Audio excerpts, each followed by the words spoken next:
Modernise করে এটা সুন্দর একটা পর্যটন কেন্দ্র হিসেবে গড়ে তুলতে পারি, আমাদের ওই এলাকার আর্থসামাজিক উন্নয়ন ঘটবে এবং ওভারঅল যে আমাদের লংতরাই ভ্যালি, যেই লংতরাই পাহাড়কে ঘিরে আমাদের সাব ডিভিশনের নাম লংতরাই ভ্যালি, সেই লংতরাই ভ্যালির একটা ওই এলাকার জনগণের জন্য উন্নয়নের একটা রাস্তা খোলা যাবে। ধন্যবাদ। মাননীয় অধ্যক্ষ মহোদয়, দপ্তরের গোচরে সেটা রয়েছে এবং মাননীয় বিধায়ক শম্ভুলাল চাকমা যেটা বলেছেন যে মেলা বসে সেখানে এবং বাবা লংতরাই এবং শিবকে সেখানে একসাথে পূজাও করা হয় এবং সেখানে হিন্দু, মুসলমান, চাকমা, বুদ্ধিস্ট সমস্ত ধরনের মানুষ সেখানে বসবাস করে এবং আমাদের দপ্তর, আমাদের সরকার, আমাদের প্রধানমন্ত্রী, আমাদের মুখ্যমন্ত্রী আমরা প্রত্যেকে চাই যে ইউনিটি ডাইভার্সিটি যে ব্যাপারগুলো সেগুলো যেন ত্রিপুরা রাজ্য প্রতিষ্ঠিত হয় এবং সামনের দিকে এগিয়ে যায় এবং সে কথা মাথায় রেখে আমরা সেখানে খুব শীঘ্রই, কারণ রাজ্য সরকারের পর্যটন দপ্তরের নিজস্ব কোনো বেশি ফান্ড নেই যে আমরা ডেভেলপমেন্ট করে ফেলব, কেন্দ্রীয় সরকারের বিভিন্ন স্কিম বা বিভিন্ন এজেন্সি থেকে লোন নিয়ে আমাদের সেটা করতে হয়। তো স্বাভাবিকভাবেই এই যে আমাদের প্রকল্প বা যেটা আমাদের কনসিডারেশনের মধ্যে রয়েছে সেটা কিভাবে অ্যাকোমোডেট করা যাবে স্কিমের মধ্যে সেটাকে করে এবং বন দপ্তরের সঙ্গে কথা বলে, কারণ আমাদের অনেকগুলো প্রজেক্ট রয়েছে যেগুলো বন দপ্তরের সঙ্গে জয়েন্টলি করা এবং পরবর্তী সময় হ্যান্ড ওভার করা হয়েছে। তো সেভাবেই আমরা কথা বলে জয়েন্টলি আমরা অ্যাপ্রোচ করবো বন দপ্তরকে এবং জয়েন্টলি আমরা আগামী দিনে সেখানে একটা আকর্ষণীয় পর্যটন কেন্দ্র খোলা যায় কিভাবে সে বিষয়ে দৃষ্টি দেব। আর একটা সাপ্লিমেন্টারি স্যার প্লিজ, যেহেতু পর্যটন কেন্দ্র গড়ার জন্য একটা বন দপ্তরের একটা বিষয় এখানে উঠেছে, আমি অনুরোধ করবো এখানে উপস্থিত আমাদের মাননীয় বন দপ্তরের মন্ত্রী মহোদয় যে আমরা যদি এটাকে পর্যটন কেন্দ্র করতে পারি তো আমি মনে করি এই যে বন ধ্বংস হচ্ছে আজকে, যে বন ধ্বংসের কারণ হিসেবে একটা রাজ্যের মধ্যে একটা বড় বন্যা আমরা দেখতে পেলাম, এটার একটা কারণ আমরা মনে করছি যে বন ধ্বংস করার একটা কারণ। কাজেই সেখানে যদি আমরা বন সংরক্ষণের বিষয়টাকেও লক্ষ্য রাখি, এটা ইকো ট্যুরিজম যেখানে সবকিছু ব্যবস্থা থাকবে, সেরকম যদি আমরা করতে পারি তাহলে খুব উপকার হবে পরিবেশের জন্য আবার এলাকার জনগণের জন্য।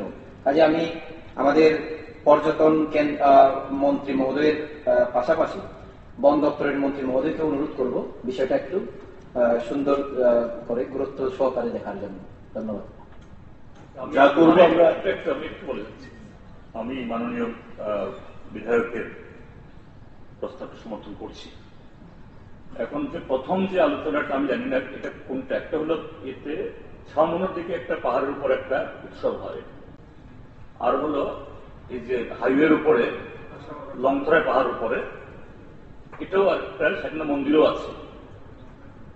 আমিও যুক্ত করব মাননীয় সদস্যের সাথে, এটা মাল্টি ডিপার্টমেন্টাল এফোর্ট চাই অবশ্যই এবং ফরেস্ট ডিপার্টমেন্ট এই ক্ষেত্রে খুবই তার অংশগ্রহণ দরকার, তা না হলে পরে নানাভাবে ইভেন্ট ট্যুরিজম চাইলেও করতে অসুবিধা হবে।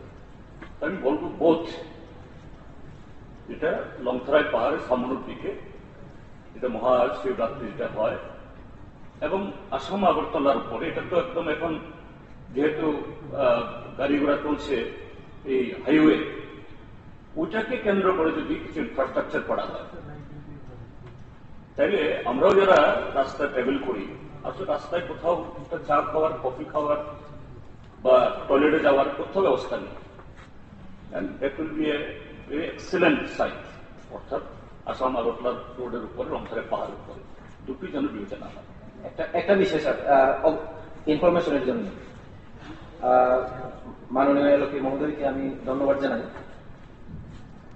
সাউমুনু থেকে বাবা লংতরাইয়ের যে লংতরাই মেলার যে পীঠস্থান সেই দিক থেকে হয়ে মণিমোহন রোজাপাড়া হয়ে আমবাসা থেকে একটা রাস্তা অলরেডি স্যাংশন, কিন্তু সেটা আমরা করতে পারছি না বন দপ্তরের পারমিশন না পাওয়ার কারণে। এটাও একটা বিষয়। আর রাস্তা কিন্তু মণিমোহন রোজাপাড়া হয়ে ওই একদম যেখানে বাবা লংতরাই মেলা প্রত্যেকটা বছর হয় সেখানে কিন্তু এখন গাড়ি যায়, গাড়ির মাধ্যমে কিন্তু অনেক দর্শনার্থীরা এখন যায় সেখানে বাবা লংতরাই দর্শন করার জন্য। কাজেই এখানে বন দপ্তরের সাহায্য ছাড়া কিন্তু সেটাকে ডেভেলপ করা কঠিন। গত বছর আমরা মাননীয় ট্রাইবেল ওয়েলফেয়ার ডিপার্টমেন্টের মাননীয় মন্ত্রী ওনার সাহায্য নিয়ে একটা সুন্দর মেলার আয়োজন করেছিলাম। আমি এই পবিত্র হাউসে উনাকে ধন্যবাদ জানাতে চাই আমাদেরকে আর্থিকভাবে সাহায্য সহযোগিতা করার জন্য। আর পাশাপাশি আবারও অনুরোধ করবো আপনার মাধ্যমে স্যার, যে আমাদের সংশ্লিষ্ট দুই দপ্তর, পর্যটন এবং বন দপ্তর, উভয় দপ্তরের মন্ত্রী মহোদয়রা যাতে এই বিষয়ে একটু গুরুত্ব আরোপ করেন।